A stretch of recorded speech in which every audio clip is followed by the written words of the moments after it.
Yeah.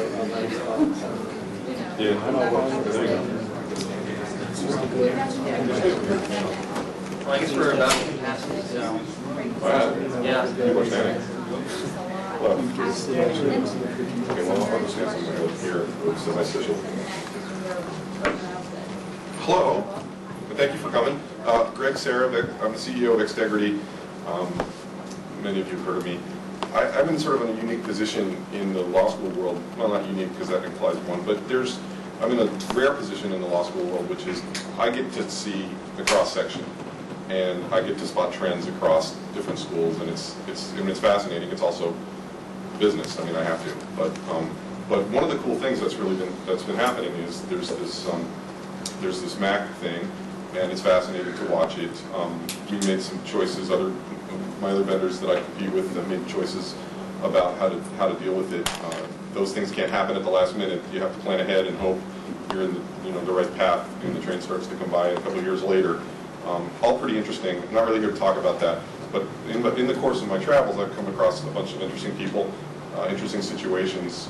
Fordham is a particularly interesting situation. A pretty big law school that is expecting to have more than half or more of their incoming class using Macs.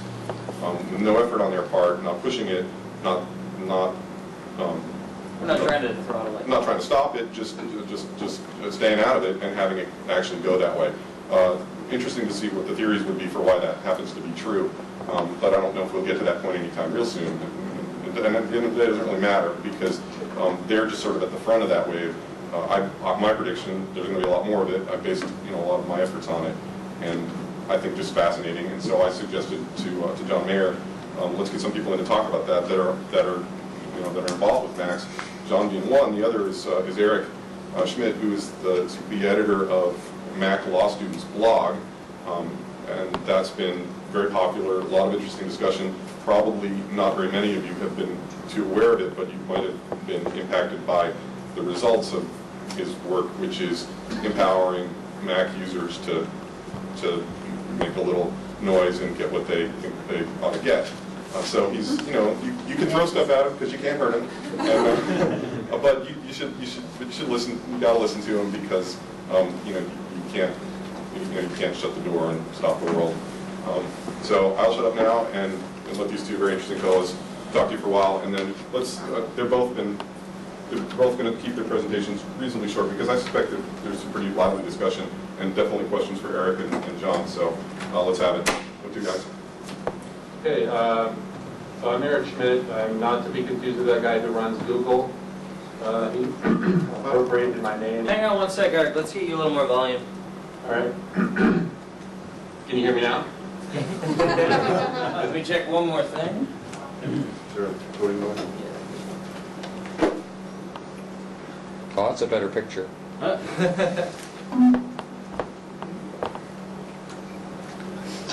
Speak. Is that good? That's good. That's better. Okay. So my name's Eric Schmidt, and as you can tell, I'm not 25. I'm a little older than your average law student. And I came in with some technical background. I was a webmaster for a government agency in the late 90s. I worked as a contract analyst at DARPA.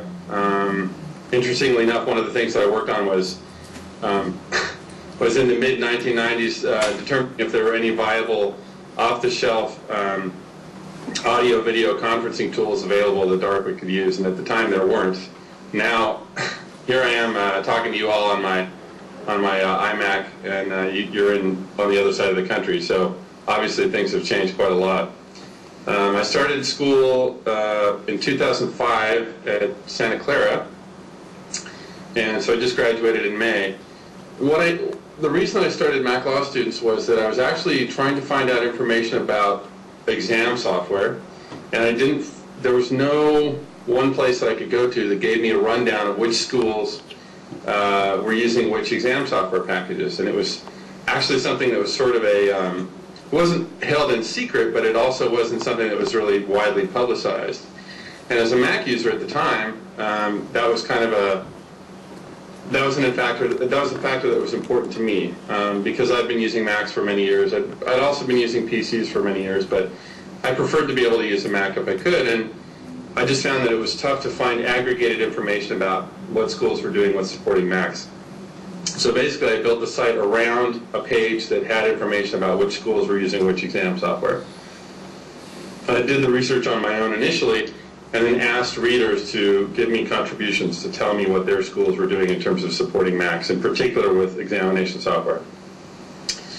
And that went along for about, I started that right after the end of my first semester in 2005, so December 2005, January 2006. And traffic was, you know, there were a few people coming, I don't know, in the hundreds or something, and then I got picked up and got some visibility because of a couple of blog posts from some higher echelon bloggers. And so the word started getting out, and I started getting more and more traffic, and it stabilized over the last few months. I got about 8,000 to 10,000 visitors a month, and so I'm not going to be, you know, unseating Technorati or you know, Gizmodo or any of those guys anytime soon, but it's sort of become the go-to resource for people who are using Macs in law school. So I just want to talk to you briefly about some of the things that I've seen as I've gone through the process, and I've had a lot of communication over the last few years with students. So first thing I'll talk about is the trends that I've seen in Mac use in schools, and then the second is why, from what I've been hearing, why more students are using Macs now, and then the third is what Mac users have been asking for from IT staff. So the trend in Mac use, in 2005 when I came in, the prevailing attitude seemed to be, wow, people are actually using Macs in law school? Like, there are some people who are doing that? You know, it was really really rare to see Mac in law school. 2006 was the big shift, because that's when the Intel Macs came out and Boot Camp became available. As soon as Boot Camp became available, all the evangelists who had been wanting to use their Macs now said, okay, now we have a path, you know, a path in. We can bust open the door a bit wider, because Boot Camp makes more things possible. You know, when there are things that only can be done using Windows, if you really want to use a Mac, you know, you can have your Mac and have your Windows at the same time. So that started really pushing the door open, but still in 2006 it was mostly really technically competent users, people who really got into the innards of how their Macs worked and were kind of geeky. So I was getting a lot of emails and having a lot of discussions with people who were sort of in that vein. 2007, I stopped getting questions about, you know, or messages or flames or anything about where people were saying, oh, Macs are just for artists. You know, that was just dead and gone in 2007. I didn't get any more of that. And what I did start to get was questions about the specifics of Mac. So there were a lot of people who were coming in who had been using Windows for a long time, and they were starting to ask questions like, well, am I going to be able to, you know, am I going to be able to make movies on my Mac? Am I going to be able to get onto LexisNexis or Westlaw on my Mac? What kind of web browsers are there for the Mac? Sort of a lot more specific questions like that. So a lot of people were testing the waters. And now I've encountered a whole lot of people who are, even on my campus, who are just saying either, gee, the next computer I get is going to be a Mac, or I thought about getting a Mac and I didn't get it for a reason X, Y, or Z. But the interesting thing for me was the fact that almost everybody that I talk to now is saying, well, I at least considered getting a Mac. And that's a huge shift from 2005 when, you know, if you just said, yeah, I'm going to take my Mac to law school, most people would have said, you know, that would be the equivalent of taking your Linux box to law school, your BSD box or something. People were just not really thinking that was, you know, happening.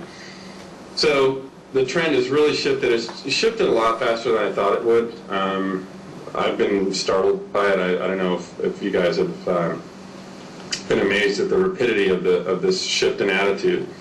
But the reasons that I've been hearing for this shift are Well, first of all, boot camp is a huge one because there are a lot of fence sitters who were really intrigued by Apple's hardware in particular.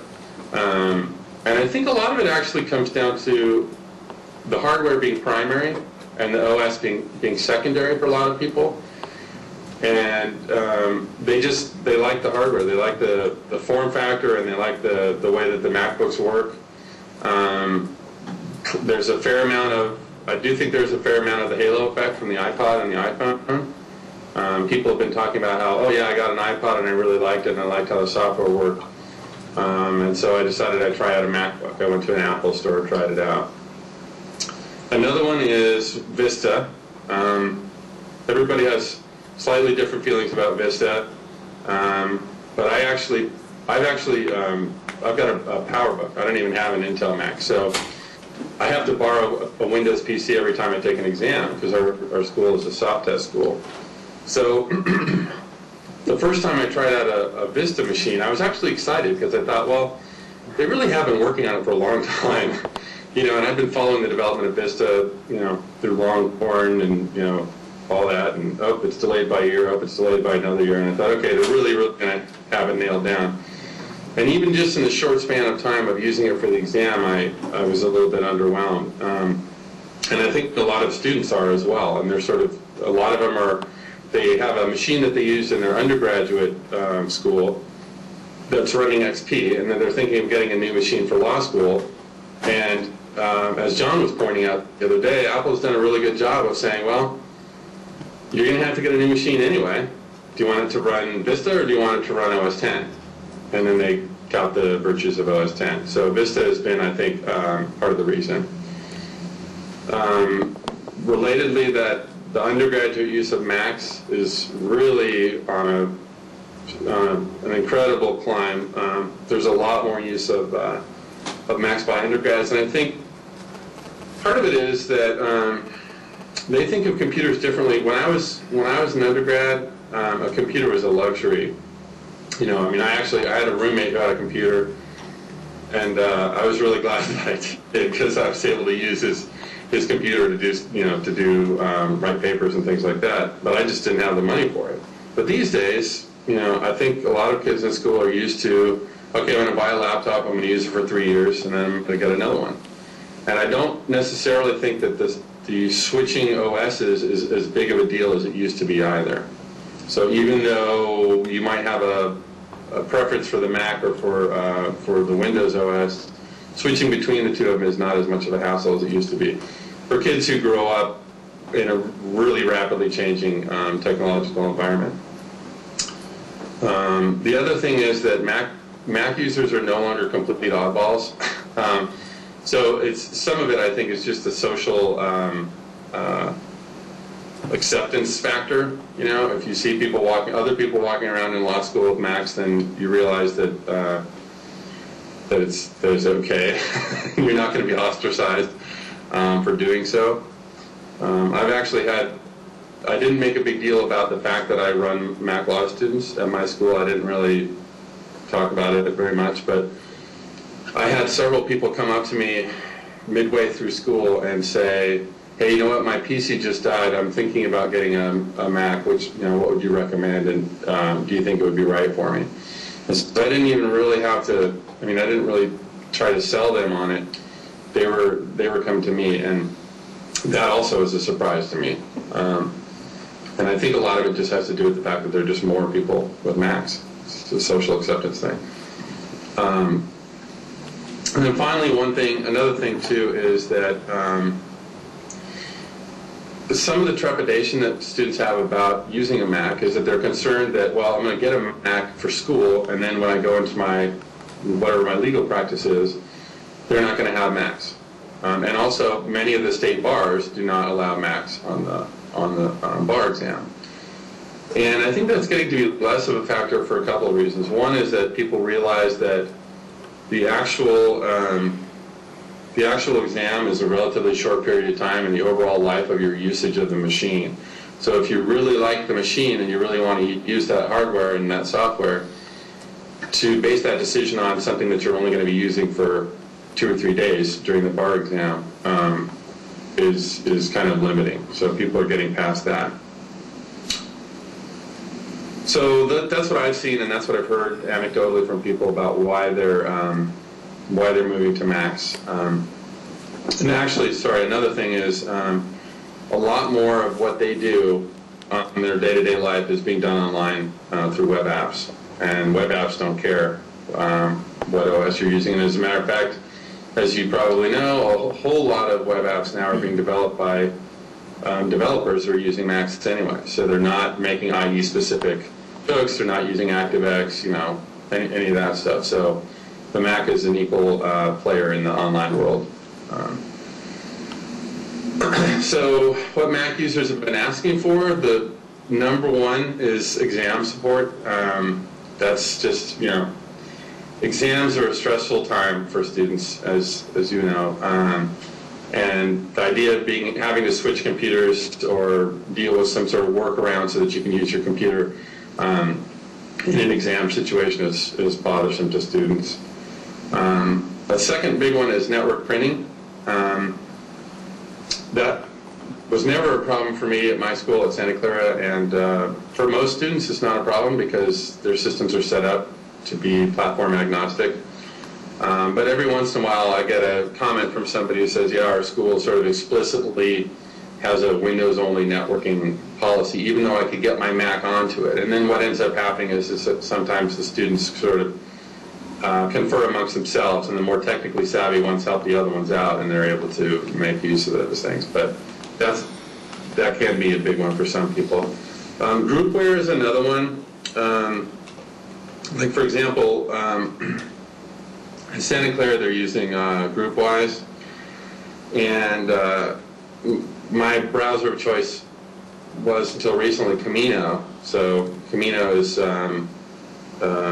built on the Mozilla engine, and it's just got a different skin on top, essentially. So it actually worked fine with GroupWare, but GroupWare kept on throwing up messages telling me that that it's not a supported browser. So there's a lot of that. There's a fair amount of that where students actually get these warning messages and they think, oh no, I can't use this. So that's just kind of one of those things that the less technically savvy Mac users need to be helped with sometimes. And then the other thing is just sort of basic familiarity with Macs. Most of the time, I think Mac users, up until now, have been used to sort of being self-supporting and not going to the IT department as much as Windows users might when they have problems, just because they're sort of used to Macs being sort of second-class citizens for most IT departments. But I think that's changing. As you're starting to see more and more people using Macs, I think there may be more and more of an expectation that there's some familiarity with Mac hardware and software in the IT department. And I think relatedly, these folks are they're not really Mac zealots the way it was a few years ago. We were talking about this the other day. It's I don't know, it's a different kind of phenomenon. I mean, for years and years, I've had to sort of defend use of a Mac in whatever environment it is, a work environment or in other places, and just say, look, I'll support myself, don't worry about it, I'll be okay. I'm not going to hassle you if you don't hassle me, right? But I think a lot of the students that are coming in now, it's not so much that they're engaged in some kind of holy war, they just want to use a Mac, and they see it as a decision along the lines of, well, should I get an HP or should I get a Dell or should I get a Toshiba or should I get a Mac? I don't think they quite see it as a wholly separate category the way it used to be. Okay, so that's a lot of opinion I know to throw out there all at once, but that's essentially that's my stuff for you, from my experience. Eric, thanks a lot. And stand by, John's going to let me know, and remember he said he was going to possibly drop in there, but yep. We'll get back to you because we'll take all the questions at the end. Yeah. All right? Okay. Take it away, John. Hi everyone. So, sorry Eric, you're going away for now. We're replacing the webcam with a lowly PowerPoint, but... So, my name's John Daly. I'm the lead help desk analyst at Fordham Law School. At Fordham Law, we have a community of about 1,650 students, which is pretty large. And over the past years, we've seen a dramatic increase in Mac usage. And like Greg was saying, we didn't We didn't encourage it, per se, but we certainly didn't try and stop people from using it. And so I'd like to talk to you guys. Eric gave us a perspective on why students are buying Macs, why people are buying Macs in general, and I'd like to talk to you as an IT professional on how we can adapt to this change and start supporting the big wave of Macs that we're going to see coming in. Before I get started, I'd like to share an email that I got from Lowell Wilson. A lot of you might recognize him as the mustachio gentleman who's been helping everybody out here at this conference. He's the director of IT here at University of Maryland, and he sent an email out to all the CALI presenters a few weeks ago, and this is what he said. So it's sort of just a general message, but I'll direct your attention to the important part. He says, if you're planning to run a presentation off of a Mac, I would really like to hear from you, since Macs can be a problem in a PC world such as ours, and I really want this to go as smoothly as possible. So thank you very much, Lowell, for reminding me that this is truly a relevant topic, and that really brings us to the issue at hand, which is an Apple resurgence. We've been talking a lot, and we've heard a lot of numbers, both this morning and right now, about how many Macs there really are out there.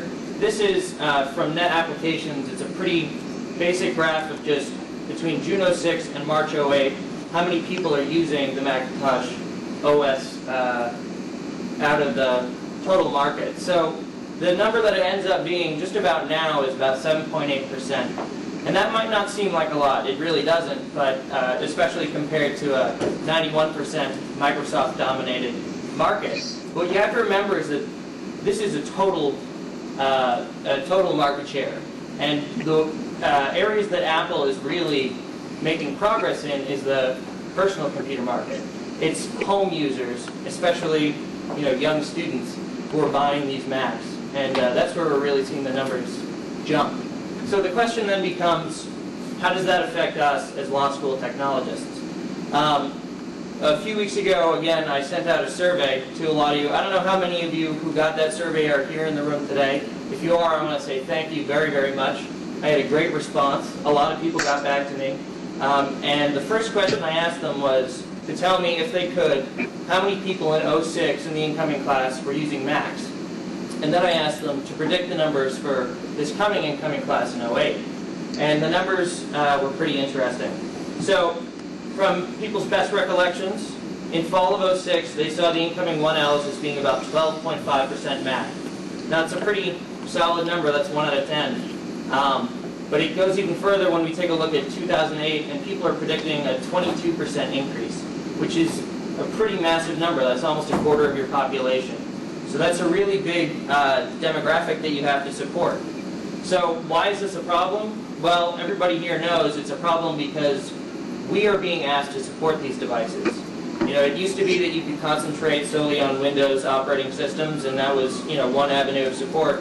But when you're asked to support Mac OS X, Windows XP, and Windows Vista, that's 2 or 3 different avenues of support that you have to look down, and it effectively doubles the amount of thought and really work of your average help desk analyst or your software designers, pretty much everybody in the IT world.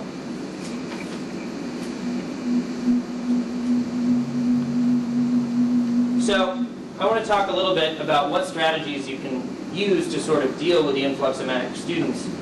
And when I sent out the survey, there were quite a few respondents who said that at one time, or currently, they were establishing restrictive policies to deal with Mac students. So that boils down to basically saying, you can have a Mac if you want, but we're not really going to help you with it. Or you can have a Mac if you want, but you might not be able to use certain services at our school.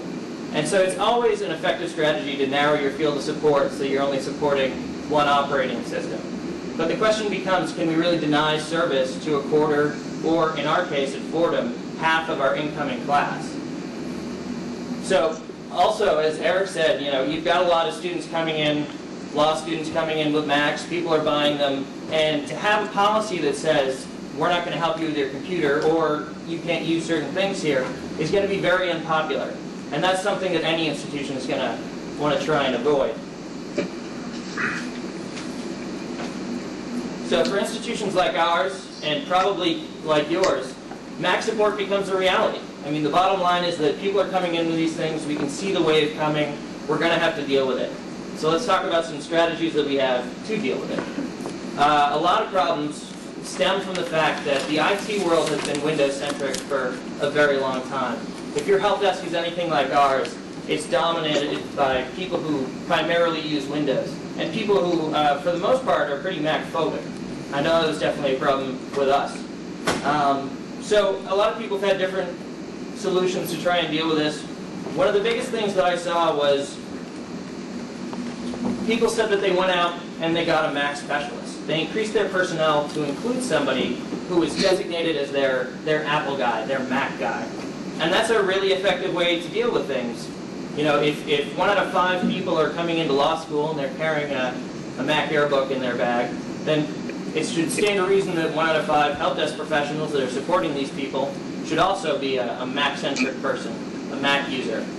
But the problem with that sort of solution is number one, it's a big budgetary concern anytime you're going to go out and hire a new worker. And then number 2, most organizations want to provide a uniform level of service to all people. So if you're having a Mac specialist who's there at certain times, you don't have all of your IT professionals offering the same level of service to your users on a general level. So that's sort of a problem. So is there a cost-effective method that we can use to combat this? Buy Macs. It was the #1 response I saw in the survey, and it's a very easy, cost-effective thing to do. You know, a Mac training class may cost $1,500, Doug was saying, for a 3-day course. And that's about the cost of a computer. So if you're going to send all of your staff out to go to a Mac training class, or you're going to hire a new person, you might as well just go buy the computers themselves. What we did at Fordham, actually, was we took one of our help desk machines and replaced it with an iMac. It wasn't all that hard to get even the most Mac-phobic people to use it, because our regular workstations are pretty low end, and we really spec'd out the Mac. So I can watch some really nice videos on that.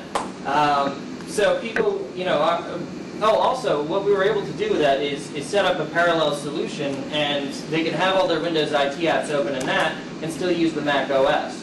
So most people in the tech profession are really going to want, especially in light of the boom that Apple is seeing, to be well versed in Macintosh computers. And by equipping your help desk staff or whatever IT support staff you have with an Apple machine, you really empower them to help the students. Another important thing to mention is that the users who were coming in with Macs in years past were very different from the ones who are coming in now. You heard Eric talk about, the type of person who had a Mac used to be the person who decided that, society had written them off. They're going to be a Mac guy. They're going to support themselves even if we can't. But everybody's buying Macs now. So they're not as savvy about general computing as they formerly were. So we now have to help Mac users, where before we really didn't have to help them. They were pretty much self-sufficient. I'd also like to mention that a lot of people said that once they started supporting Macs equally, they realized that there was a big discrepancy in the amount of calls they got for Mac-related issues, especially hardware. People said that, #1, they saw a lot less Macs coming in with hardware problems, and that has a lot to do with the quality control they do. And then on top of that, it became very hard for them to reroute PC users back to their manufacturer for a hardware problem. It's hard to tell somebody to call Dell when they know they're going to be on the phone for 3 hours. But with Mac users, it's pretty easy to say, go find the local Genius Bar, they can help you out. Because they know they're going to go there and see someone who knows about their machine and get it solved pretty quickly. So it actually isn't a huge increase in the amount of work that your staff has to do to start supporting Macs. So the next big hurdle is in the services that we offer to students. Mac students by nature are litigious, and they're smart and logical. They all pass the LSATs. So if you try and tell them, you can't do what your classmate can do, they might come back at you, as one law student did with me, and quote Brown versus Board of Education, separate equal does not stand. And that's kind of hard to argue with. So what can we do about that? Well, in a lot of ways, the market's already taken care of that for us. You heard Eric talk about web-based services and how the world is moving to the web. It's the age of the iPhone, it's the age of the PDA, everything is becoming web-centric. And you can really find a lot of services available for the web. For example, GroupWise, which Eric was talking about, which might not run all that well on Camino, but it's definitely capable on Safari or Mozilla. LexisNexis and Blackboard, as you guys know, has been available on the web, at least the database portion, for a very long time. And then there's services like Blackboard or Twen, which are academically oriented and are completely web-based. They offer forum-style communication and other very, very useful tools that everybody can get to regardless of platform. And like I said, most services are available for Internet Explorer, Safari, and Firefox. And you can download Firefox on a Mac and a PC. And we really recommend that to our end users at the help desk. So that's a good solution. But the bottom line is, the reality is that some services are not available online. When I asked the question to my survey recipients, what are the differences you see in Mac service? The biggest thing, or well, not the biggest thing, but one of the very big things that came back was printing software. We heard this echoed in the discussion this morning. Eric talked about it. It's a big deal for students that a lot of institutions are saying, sorry, you just can't print from the Mac. And why is that? It's because the software developers who make the printing software haven't developed a Mac native client. There are other softwares like Lexis has software called CaseMap, and that's a localized application. It's not available on the web, and you have to have a PC to run it.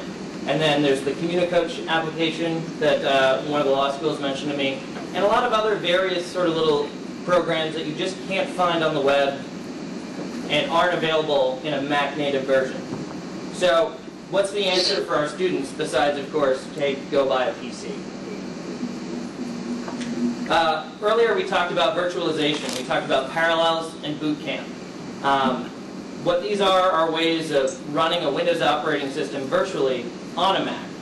It's available for pretty much any Mac sold within the last 2 years. It just has to have an Intel chip. And what it enables Mac students to do is to use PC-only applications, things that are only available to their counterparts. The problem with this solution is that both Parallels and Boot Camp require an operating system license. You have to have a copy of XP or a copy of Vista that you can throw on there. So if you're telling students, hey, you got to go use Parallels, you can use it, but you just have to use Parallels or Boot Camp, you're really telling them, hey, go buy a copy of Windows and you can use it. And that's a pretty substantial investment for any user, whether they go to law school or really anywhere. And then the other problem is the support issue. If you're telling people, yes, you can use that service with Parallels, yes, you can use it with Boot Camp, you're opening yourself up to supporting that solution. Sorry to keep picking on you, Doug, but you talked this morning about how you spend a lot of time working with your students right before exam time, setting up Boot Camp on their, it's basically installing an OS. And that's something, especially at Fordham, that we've shied away from. We don't want to get that deep into the services we offer to students. We don't feel like we have the resources to do that for everyone all the time. So we came up, actually, we implemented a solution a long time ago to sort of get around this, and that solution is the Virtual Computer Lab. So this is it, and actually what I'm going to do, if you don't mind, is try and show you live. So about in 2000, Fordham was looking for ways to reduce their overhead on lab maintenance and other problems such as that. So we went out and we bought a terminal server, and we contracted with Citrix to develop a solution whereby we could have our lab running in the back, running on a server, and just virtualize it on various WISE terminals and small frame clients. And it was really not intended as a solution to the Mac problem, but that's exactly what it became. Because Citrix has developed clients for pretty much every OS that's out there. They have a client for Unix, they have a client for Linux, they have a client for Mac. And right now they have both a PC and Mac web plugin that allows them just to click a link in Internet Explorer or Safari or Mozilla and launch up a virtual connection, and I'm going to show you what that looks like. So this is our VPN service. It enables our students and our faculty to get to the virtual lab solution from pretty much anywhere. When they're on campus, obviously, they don't need to go through the VPN. They can connect directly. And you can see we're connecting all the way up to New York, so it's going to take just a little bit to get the security running. But once it does, that's the problem with trying to do something live. My account's been disabled. So I'll go back to the screenshot.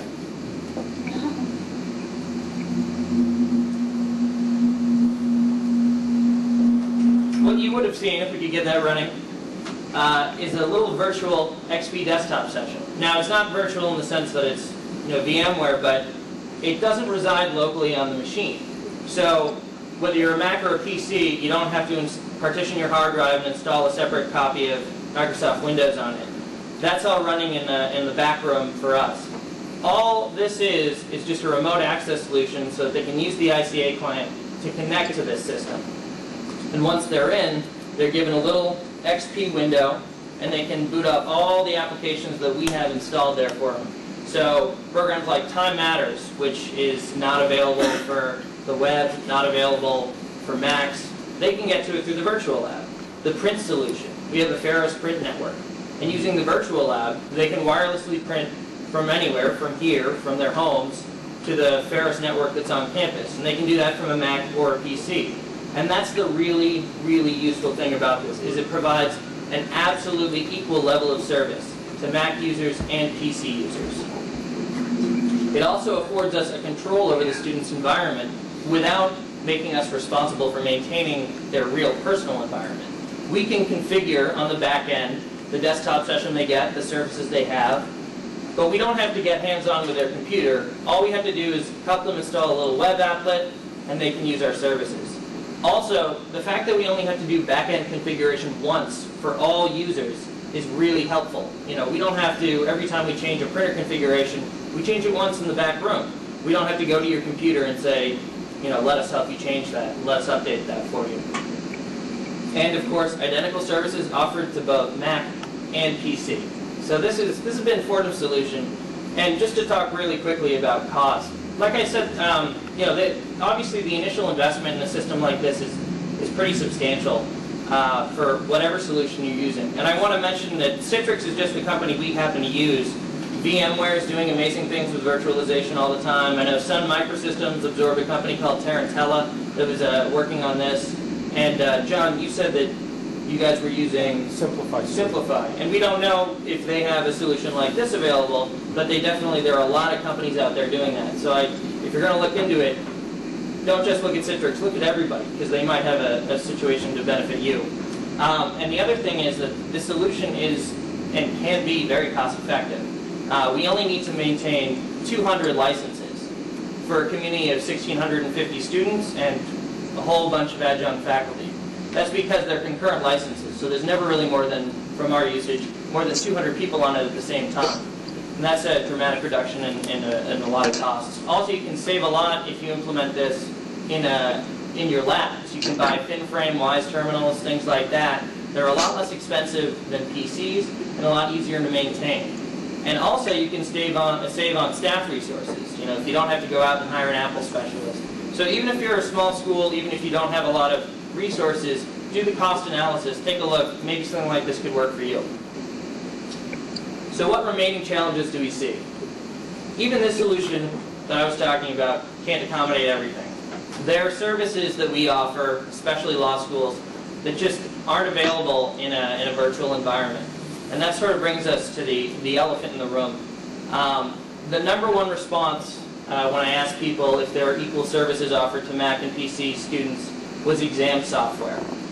Most schools that responded with an answer to that said that they weren't offering equal support to users who are running Mac OS X. And I just want to be clear, I'm not here to endorse a certain product or anything, but I am here to talk about the experiences we've had, the experiences you guys have had, and talk about maybe some solutions to these sort of problems. And with that in mind, I'd like to open the discussion up to you guys. Sure. Well, two Actually, do you mind if I get Eric back here before we? Not at all. I'm actually still on. Well, let's just bring up your pretty face. Oh, no.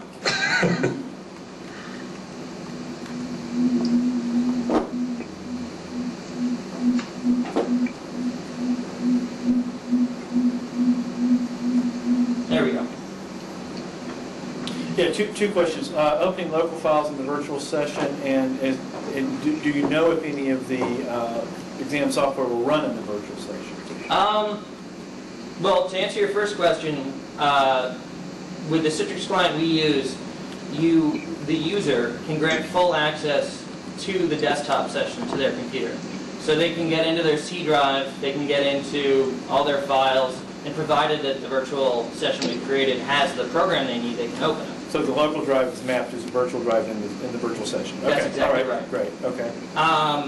The quick side note there is Mac users find that kind of tricky. They don't know what my computer means.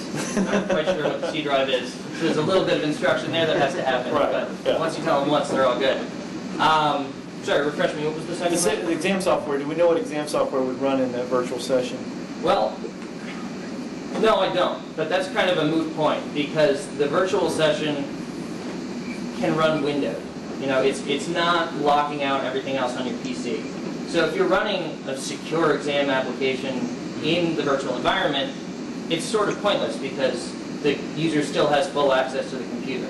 So even if it does run in a virtual environment, and really, I don't know if it does or if anybody's even tried it, It would still violate there's the still no lockdown. security. Yeah. Actually, if you go back a few years, before we got into a Mac native client, we were allowing people to use our Windows client in virtual PC. And the reason we could do that was that virtual PC offered an manual administrator lockout. Right. So you could actually lock somebody into the guest OS and full screen and lock them in. When Microsoft bought virtual PC, they eliminated that one function. And I never, of course, didn't answer from Microsoft as to why they would do that to me. And we were already underway on the Mac native development, and it just accelerated that for us. But it was extremely frustrating, and it was a pretty good solution. But I think why would people not see the value in being able to lock something into a guest OS? Then again, on the other hand, it require you would have to visit each seat and set it up and password it in, and that would be pretty time consuming when you got half your room. So, and of course, this is 3 years ago or more. Right? Yeah. Ancient. I have a question, and it's for Eric. Eric, have you noticed a trend? Are law firms that are hiring our law students going to Macs?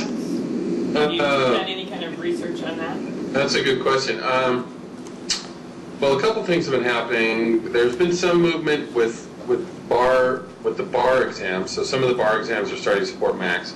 As far as firms, the real movement that I've been seeing is in smaller firms. So there's actually been a profusion of bloggers out there that are small or solo practitioners who are blogging about using Macs in their practices. But there's an interesting sort of this is a little bit of a tangent. There's an interesting disconnect between what law schools tend to focus on, which is getting people hired by big firms, and the real facts on the ground are that most people are actually employed by smaller firms. So I haven't been seeing anything happening really with big firms, and every once in a while here in the Bay Area, I hear stories about, oh yeah, such and such partner at Wilson Sonsini was walking around with a MacBook Air, but that doesn't really mean anything. The associate level, they're not getting to make choices like that. Let me follow up with that by pointing out to a cover article in Business Week just like 3 weeks ago. I have a copy of it downstairs if you want to see me, and I've got some more copies coming to my office, and I can mail them to you or whatever. But the specific article was how are Macs getting into the corporate world, and it's not just law firms, but it's the same thing. And the gist of it was Apple. What's remarkable about Apple is they're making any progress at all, and they're doing it with no corporate sales force really whatsoever. So it's all happening in a user-generated way, and that speaks a lot to the Apple thing in its most general terms. And so we see in an environment where there is no pressure to choose one way or the other, how it goes in undergrad or law school, but in the corporate world, a pretty fascinating article, and just like, as I said, 3 weeks ago, so very, very current. And if anybody wants to see it, please come down and see me. Another trend we're seeing, we just got through replacing 70 to 80 faculty and staff computers. 11 of us chose Macs, and that includes, well, I got a Mac, and our multimedia person got a Mac, but the rest of those Macs are going into faculty offices. And in fact, 2 of the new faculty that we hired this coming year, none of our faculty asked for Macs. So what we did, and of course we can afford it because we've got licensing for all Microsoft products.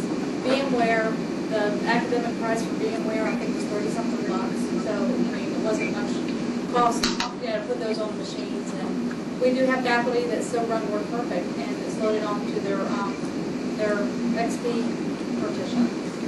I didn't torture them with Vista. I let them, I figured they're learning enough. But our trend's been the same way. We have like 160, 170 incoming students here. And 2005 was the first year we allowed Macs because Tiger would hook into Active Directory. You could join onto the domain, and we're running P-Counter, and so our students can print if they're logged into the domain, just like our Windows kids. There was 12 that year, there was 15 the next year, and last year I had 42 students. And so far, our students have an option either to buy a package through the school or bring their own. And I think right now we've got like 30-some people opting to buy the Windows package machine. It's an IBM or Lenovo. And out of all the other kids that are bringing their own machines, it's about 50-50. So the ones who brought their machines last year, 30% of them were Macs. Oh, wow, yeah. So we're seeing the same thing. And the fact that our faculty have like sure, I'll try this Mac thing. And, for the first week or so, they were calling me a lot because Entourage was different than Outlook and, yada, yada, yada. But I haven't, of course I've been here for 2 days, 3 days. But I haven't heard from them much in the last week or so, They're getting used to it. So I think they're getting used to it. So, all the discussion so far has been on the natural growth in terms of the use of Macs. Are there any business justifications, any quantifiable information where you go back to the deans and basically say, this is more cost effective? I know you mentioned briefly about having less hardware problems, but is there a body of information out there? Is there a place to go? Is there anything that people can pinpoint as a business justification for why we should be purchasing Macs for faculty and staff as opposed to Dells or HPs or something else? It's a good question. Anybody know? Do you know? I think you're going to start seeing more and more sort of Gartner research along those lines. I mean, they do their little magic quadrant and show which is best in terms of support and reliability. They don't necessarily factor in the presence of Apple so much, especially not that I've seen. But as was just mentioned, every other copy of the Computer World or Business Week that I get is something to do with Mac integration in the enterprise. And now with the iPhone having its software developer kit come available and more integration with the iPhone coming in July 11th, I think that more and more you're going to see that kind of hard data showing that, well, our support time actually went down. And that's what I always experienced. Before I joined the law school, I was with the School of Education at Carolina, and we were a much more mixed environment. And honestly, we spent far fewer person hours supporting all our Mac users than we did our Windows users because we weren't getting malware, we weren't getting viruses, we weren't getting all that garbage. And so, the old argument of, oh, it's supporting a dual platform environment is more labor intensive. I've never thought that because it's not been my experience. But it's, to speak to your actual question, anecdotal evidence doesn't always please the dean. They sometimes, I don't know what your dean's like, but they want raw numbers or actual data. So I think you're going to be seeing more of that kind of research as it bleeds out in the future. Come down and grab a copy of that article, take a look. Because I think, Business Week's pretty high profile, and I'm sure they did their homework. So I'm sure somebody released like a Consumer Reports type analysis of this many hardware problems, but I can't say that I've seen. But yeah, again, most of the info coming back, at least definitely from the survey, was anecdotal. But it's definitely a reality. They don't break as much. So. You mentioned spyware, viruses, that kind of thing. And I have a Mac, but I'm not a Mac person. So is that the case because of the usage? You mentioned 4 to 8%. The growth from 4% to 8% usage. It's like Firefox and IE. You can say Firefox is more secure than IE, and say Mac is more secure than Windows. Is that really the case, or is it just that people who write viruses don't hear about that 10%. Well, that's Or they don't hate that 10% like the way I mentioned that during my talk this morning, that, it's one of the counter arguments is that as Macs become more predominant and have a bigger footprint, that the hackers are going to spend more time writing code to attack them. But I honestly think there's probably more hackers on Macs than they hate Microsoft. So, I mean, I don't think there's that let's go get them kind of mentality when it comes to, but you can't predict what the hacker community is going to do next. I definitely think it's partly a function of the fact that it's a much smaller percentage of workstations, that it does get attacked as much, to be honest. The percentage of viruses that exploit vulnerabilities versus the percentage of viruses that exploit stupidity, it's the stupidity wins now. You click on that file and you run it, and that makes the Mac just as vulnerable in some ways. Yeah, it's true. With Flash, there's some problems with Flash player and things like that, but they're web-based, that's platform agnostic. You said that you send your users to the local Genius Bar if they need the support. What if you're in a smaller town that doesn't have an Apple store? That's a very good point. There are probably a lot of reasons we're an urban environment. There's a lot of reasons that a lot of Macs can't afford them. I personally think that it had something to do with the fact that we're about 5 blocks from the giant Apple store on 5th Avenue. If anybody sees the big glass structure and everything. So all you have to do is say, take a 5-block walk. And we don't refer them there for everything, but hardware support, yeah, we send you over there. If you're not within driving distance of a Genius Bar, getting support for your Mac is pretty tough, especially hardware support. There are sort of 2 ways you could deal with that. If you have a hardware tech specialist, you could send them off and get them certified and working on Macs. You could offer that support to your students. Or, you could, I guess you could just tell them to bite the bullet and deal with it. Hardware support is one of these strange things. Some law schools do it when they can. Some law schools say, no, we're not going to touch that. So it's really a policy thing on your end. But if you're in an environment where there's not an Apple store around, I'd probably bet that your population of Macs isn't going to be anywhere near as high as everybody else is. Right. Yeah. So, that sort of takes care of your problem for you. To a certain extent. Well, to a certain extent. Obviously, that's not going away, but yeah. And we've also found that we just work with the campus bookstore, and most campus bookstores either sell or service Macs for both. Sure. There you go. And we just send it's a lot quicker than 5 blocks. It's like, Especially if you're part of a big university and you're next to a lot of other campuses, you might be able to leverage, central IT versus your law school specific IT to take care of problems like that. I had an FYI for training your techs. Apple has waived, they're very aggressive about this, and they waive all the fees about training your techs, and so we're an authorized service center. Well, that's great. About 500 students. So they waive the fees for certification, but not for training? Yeah, for training too, is the whole thing. So, wow. So we have access. I said a guy that's training, like you said, it's pretty expensive. I said, somewhere in North Carolina, which was funny because somebody from our music school taught the course. I'm in the other Carolina. And, it was kind of expensive for a course. Yeah. They will waive it if you get a hold of your Apple rep, I believe. You can really push. I think Apple's really interested in coming into the law school market. Just to get somebody in-house certified as full-time staff member, if you promise that you'll have them certified. That's right. Pony up and wow, and they even pay us. I mean, when we do the repair, they give us, $50 for motherboard replacement or whatever. So it's really good. All right. Microsoft doesn't do that? No. Dell does it, right? Dell vendors usually. I'm from this law school here, and we have a Dell program. We don't offer Macs to the students through the school, but one thing I think the Mac still hasn't quite come up with as far as competition with some of the PCs is user-caused damage. I mean, I'd say 1/4, 1/3 of the troubleshooting calls students call Dell for, and Dell pays for because we make them get the best warranty possible, is user-inflicted damage on the machine. It's their fault, but Dell covers it anyway as long as you pay the money up front, which we make them do.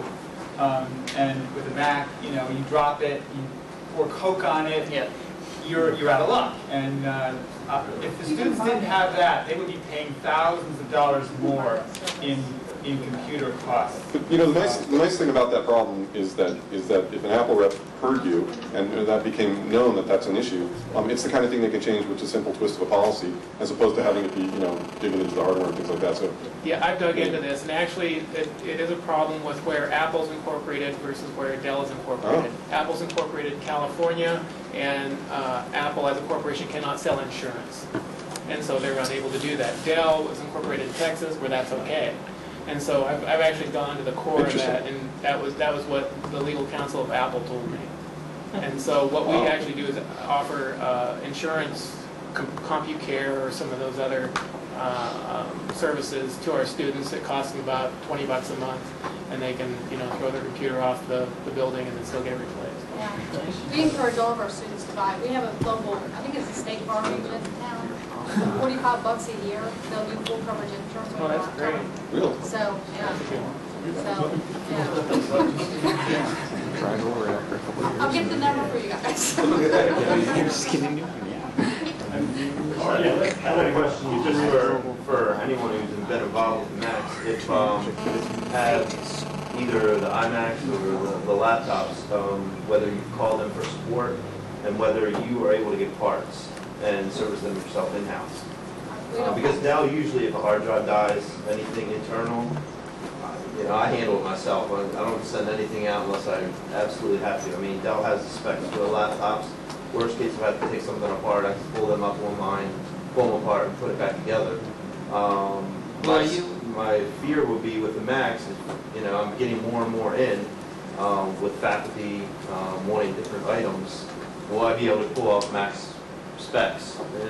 You said yes, with you, but there's a GSX site. okay. But do you have to be certified to see that? Yeah, Are you Dell certified right now? Yeah. Well, So, I mean, partially, but I mean. Yeah. I mean, because a general end user can't really call Dell and say, I know it's the motherboard, send me a motherboard. You know? So I think with any program, you're probably going to need that. Like the gentleman here. Yeah, I mean, I provide serial numbers or whatever for Dell, and they'll just ask me, do you want the part or do you want the technician to come out? And so they'll send me the part. But I mean, I would hope that if we get to that point where I'm seeing, you know, almost a 50-50 coming in status of laptops and things, where we'd be able to at least offer some form of help. You're talking about faculty though, right? Yeah, with faculty, yeah. So are you seeing that sort of trend with your faculty? Not immediately. I have them slowly, you know, maybe 3 or 4 a semester kind of hear about it or have the questions about it, and until I can give them a solid. With Dell, you know, if something goes bad, I can get them back up and running within an hour, if that, you know, if it's something easy. You know, throw an image on and be done. But with a Mac, if I'm waiting for a part or something, I can go to my office and pull something out to get them back up and running. So the next day on site. Yeah, one thing I wanted to mention along those lines is for faculty purchases. I mean, the students are kind of on their own. They buy the laptop before they ever set foot in law school for us, because we don't have a campus program for that. But for all the faculty hardware I've been buying, I always, and this is different than a lot of PC vendors, the Apple Protection Plan, the APP as it's called, is a separate item when you're purchasing the hardware. And I always, without fail, get the 3-year extended Apple Protection Plan, because without it, you don't have that kind of coverage. If they drop it in the second year, you know, I mean, and there's still some liability on the part of the owner, you know, that maybe the warranty doesn't cover. But I've always had good luck with the APP. I'll call Apple, give them my APP number, and or like this gentleman next to you who said that there's a campus bookstore that has an Apple certified rep. That's what we have in Carolina. And so if we can't fix it internally, I just call him up, give him the APP number, and boom, he's got the part the next day usually. So, but it sounds like for you, you may want to get certified or have somebody get certified. But then they don't break that often. That's great. Cool. Looks like we're wrapping up. Thank you.